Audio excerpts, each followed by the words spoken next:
ቀፂልና ምሸት ከመይ ጌርካ ክትዝውር ከም ዘለካ ንሪኢና ክጉላዕ ንጅምር እዩ ሕጂ ቀጠልያ ስለ ዘላ ንፀጋም ንጥዎ ኣለኹ ቀልጢፍካ ናትካ ፌልት ተኣቱ ቀጠልያ ስለ ዘላ ነተን ካልኦት ቀልጢፍካ ኒሂርካ ትስዕበን ማለት እዩ ርሕቀትካ እንዳሓላ ሕጂ ብማዕዱ ምርኣይ ፅቡቅ እዩ ኣብዚ የማንና ሕጂ እንታይ ኣላ ጠጠው ክትብል ኣይፍቀድኒ ማለት እዩ ክንቅፅል ኢና ማዕዶ ዘለኻ እንታይ ዓይነት መብራህትታት ትህበና ኣሎ ክነክተሎ ኣለና ሕጂ ቅድሜና ዘላ ስለ ትጥዎ ዘላ ንሕና ኸ ክንጥዎ ኢና ተጠውየትሉ ምክንያት ስለምንታይ እዛ ናይ ታክሲ ምልክት ማለት እዩ ቅድሜና ዝነበረት ኣንጎሎ ኸ ንየማን ኣይተጥውን እያ ማለት እዩ ኣብዚኣ ጠጠው ኢልና ኣለና ልዕሊና ዘለዋ ምልክታት ተርኢና ቀያሕ ኮላ የማን ናይ ታክሲ ወይ ናይ ኮሌክቲቭ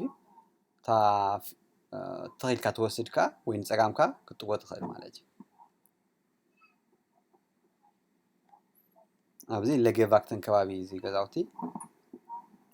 ግርኖ ኣለካ ንፀጋም ኣሎ ማለት እዩ እዚ ቀጠልያ ኮይና በቲ ናህራ ቅድሚኻ ዘላ መኪና ርሕቀትካ እንዳሓለኻ ምኽታል ጥራይ እዩ ኣርባዕይና ኣብዚ ክንዝውር ንኽእል ኣብዚ ሕጂ ዝስራሕ ነገር ስለ ዘሎ እታ የማነይቲ የላን ስለዚ ኣውቶቡስ ናባኻ ትሕወስ ትኽእል ንየማን ተጠዊኻ ናብ የማን ክትሕዛ ኣለካ ንየማን ክትጥዎ ተኾንካ በዚኣ ኸ ቀጠልያ ስለ ዘላ ምኽተላ ማለት እዩ ሕጂ ኣብቲ ናይ ኣውቶቡስ ክትፀንሕ የብልካ ማለት እዩ ኣብዚ ሕማቕ መንገዲ ተሎ ቀስ ክትብል ኣለካ ኣብዚ ተኺልና ክንከይድ ጥራይ ትሕብረና ዘላ ስለዚ ተኺልና ንኸይድ ማለት እዩ ተኺልካ ትከይድ ከለኻ ቀጠልያ እንተሎ ቅድሚኻ ዘለዋ መኻይን ሙሉእ ብሙሉእ ከም ዝኣትዋ ክነረጋግፅ ኣለና ናብቲ ስግር ዘሎ ፅርግያ እንተዳ ክኣትዋ ዘይክእላ ኮይነን ወላ ቀጠልያ ከሎ ኣብቲ ዘለናዮ ክንፀንሕ እዩ ዝበለፀ ምክንያቱ እንተዳ ኸይድና መእተዊ ክንስእን ኢና ኣብ ማእኸል ጎደና ጠጠው ክንብል ኢና ማለት እዩ ሕጂ ኣብዚ ንፀጋም ንየማንና እንተሪኢና እዚአን ምልክታት ኣለዋ ስለዚ ንየማን ክትጥዎ ተደሊኻ እዚኣ ትጥቀም እዚኣ መንገዲ ማለት እዩ ተኺልካ ወይ ንፀጋምካ እዚኣ ማለት እዩ ፅሕፈት ኣብኡ ዘሎ ከነንብቦ ኣለና ስለዚ ቀይሕ ኣላ ናህና ከዓ ቀጠልያ ኮይና ኣላ ስለዚ ኸይድና እቲ መንገዲ ሕጂ ጥውይ ስለ ዝብል ኩሉ ግዜ ምስትውዓሉ ኣድላይ እዩ ኣብዛ ንየማን ትጥዎ ተኾንካ ቀልጢፍካ ቦታኻ ክትሕዝ ትኽእል ኣለካ ማለት እዩ ቀልጢፍካ ቦታኻ ክትሕዝካ ነቲ ብጫ ሰሌዳ ዝነበረ ንዕኡ ቀልጢፍካ ተንብቦ ትኽእል ኣለካ ማለት እዩ ምስ ተጠወኻ ክልተ እየን ዘለዋ ስለዚ የማን ዲኻ ክትሕዝ ፀጋም ትውስን የማን ሕጂ ናይ ኣውቶቡስ ምዃኑ እንተዳ ሪኢኻ ድሕሪኻ መኻይን ኣለዋን የለዋን ሪኢኻ ፌልቲ ናይ ምቕያር መስርሕ ተጠቂምካ ንፀጋም ትምለስ ማለት እዩ እዚ ከባቢ ሕጂ ናብ እንዳ ኣውቶቡስ ኢና ንኸይድ ዘለና ኣብ ካሊእ ቪድዮታት ብንፁር ኣሎ እዚ ምሸት ስለ ዝተቐድሐ ምናልባት ናይ ብርሃን ክስታይ እውን ኣለዎ ቦታ ብካልእ ቪድዮ ትሪእዎ ትኽእሉ ማለት እዩ ክተመሳስልዎ ምስ ናይ ቀትሪ ምዝዋር ሕጂ ኣብ ናይ ምሸት ለውጢ ዘለዎ እንታይ ብዙሕ ኣይትርእን ኢኻ ስለዚ ናህርኻ ጥንቃቐኻ ብጣዕሚ ልዑል ክኸውን ኣለዎ ማለት እዩ ሕጂ ተኺለየ ዝቐፅል ዘለኹ እዚ መንገዲ እዚ ሕጂ ናይ ኣውቶቡስ ምልክት ስለ ዝርኢ ዘለኹ ንየማን ሒዘ ማለት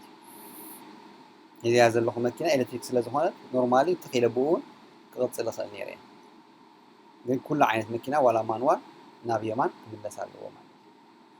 እዩ የማን ተመሊሰ እስዕበን ፍሬኑ ሒዛ ኣሎ ቅድመይ ስለዚ ኣነ ኸ ቀስ ክብል ኣለኒ ማለት እዩ ሕጂ እቲ ምስትውዓል ቀዲምካ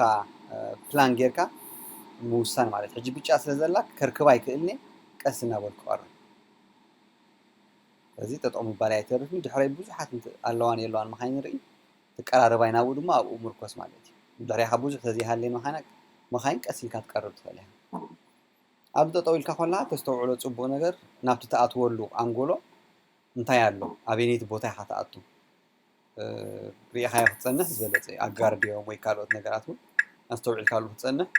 ኣቃሊልካ ትፀንሕ ሓሳባት ማለት እዩ ብፍላይ ማንዋል ትዝውር ተኾንካ ሕጂ እሱ ሪኢኻ ተፀኒሕካ ኣድህቦኻ ሽዑ ናብቲ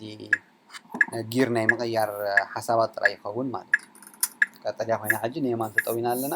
ኣብዛ ኸ ቀልጢፍካ ናትካ ፌልት ትመርፅ ናይ ኣውቶቡስ ስለ ዝረኣኹ ሰጊረ ኣለኹ ስቲል እዛ ዘለናያ ግን ጥውይ ዋያ ስለዚ ብጣዕሚ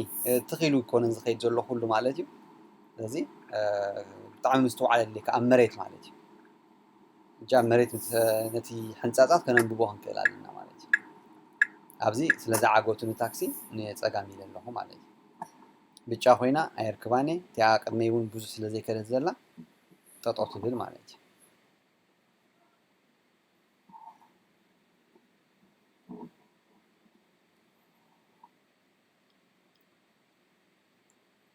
ኣብ ናይ ቀትሪ ናይ ነዊሕ መብራህቲ ከመይ ጌርካ ትውልዕ ከመይ መዓስ ተጥፍኦ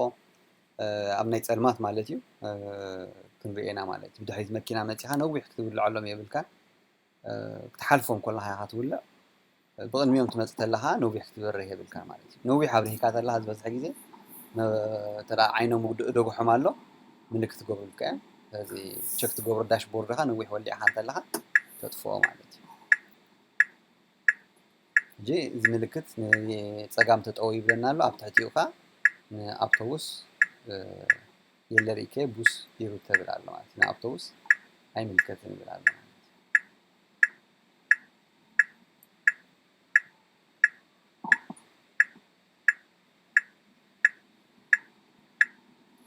ስለዚ ቀስ ኢልና ንስዕባ ቦታና ልዕሊ ኩሉ ምምራፅ እያ ማለት እዩ ሕጂ ተኺልና ኣብዚኣ እያ ዘላታ ቦታ ኣብዚኣ ንኣቱ እታ የማንና ናይ ኣውቶቡስ እያ ኣብዚኣ ንኣቱ ማለት እዩ ንፀጋም ምጥዋይ ኣይፍቀድን እዩ ተኺልና ንቕፅል ሕጂ ሱቕ ኢለ ዝዝውር ዘለኹ ናይ ኦፔራ ኣከባቢ ዘሎ ገምገም ባሕሪ እዩ ሱቕ ኢለ ክቕፅል ኣለኹ ሕጂ ተኺለ ክቕፅል ስለ ዝወሰንኩ የማን ገዲፈ ኣብዚኣ መስመር ሒዘ ኣለኹ ማለት እዩ ቀጠልያ ኮይናትለ ኣብኡ ከለኹ ጠጠው ከይበልኩ ናሃረይ ወሲኸ ይኸይድ ማለት እዩ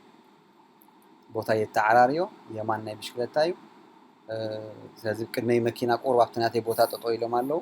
ስለዚ ቸክ ገይረ ብድሕሪት ንፀጋመይ ንቕድሚተይ ከዓ ይመፃ ከይልዋ ቀልጢፈ